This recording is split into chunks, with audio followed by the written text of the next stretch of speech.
இருக்கும். கல்யாணத்துக்கு அப்புறம் ஆண்மகன் மகிழ்ச்சியா இருக்காங்க ரெண்டு விஷயம் தாங்க. ஒண்ணு, உங்களுக்கு அமைஞ்ச மனைவி வரமா இருக்கணும், இல்லாட்டி ஊருக்கு போன உங்க பொண்டாட்டி வராம இருக்கணும். அப்பதான் சந்தோஷமா இருக்க முடியும். கடிகாரத்துக்கும் குடிகாரனுக்கும் என்ன வித்தியாசம்? நின்ன இடத்துல சுத்துனா அது கடிகாரம், நிக்கவே முடியாம சுத்துனா அவன் தான் குடிகாரன். இப்ப என் புருஷன் இருக்காரு பாருங்க, என் புருஷன் எனக்கு ஒரு வேலையும் செய்ய மாட்டாரு. சரி, எழுத்த வீட்டுல சாந்தின்னு ஒரு அழகான ஃபிகர் இருக்கு. எழுத்த வீட்டுல அந்த சாந்தி கூப்பிட்டா போதும், உடனே ஆஜராயிருவார். போய் வந்தேன் அப்படின்னு போய் ஆஜராயிருவாரு.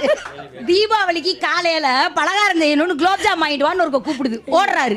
டால்டா பாக்கெட் வாங்கிட்டு வான்னு கூப்பிடுறாரு, ஓடுறாரு. இந்த பச்சரிசி மாவு பாக்கெட்டை மறந்துட்டேன்னு கூப்பிடுறாரு, ஓடுறாரு. நான் கடுப்பாயி இங்க கூப்பிட்டு தனியா வச்சு, ஏயா உனக்கெல்லாம் அறிவு இருக்கா? அதானே என்னைய கட்டிருக்கிய. இப்ப நான் கூப்பிட்டு வர தனியா கூப்பிட்டேன், உனக்கெல்லாம் அறிவு இருக்கா?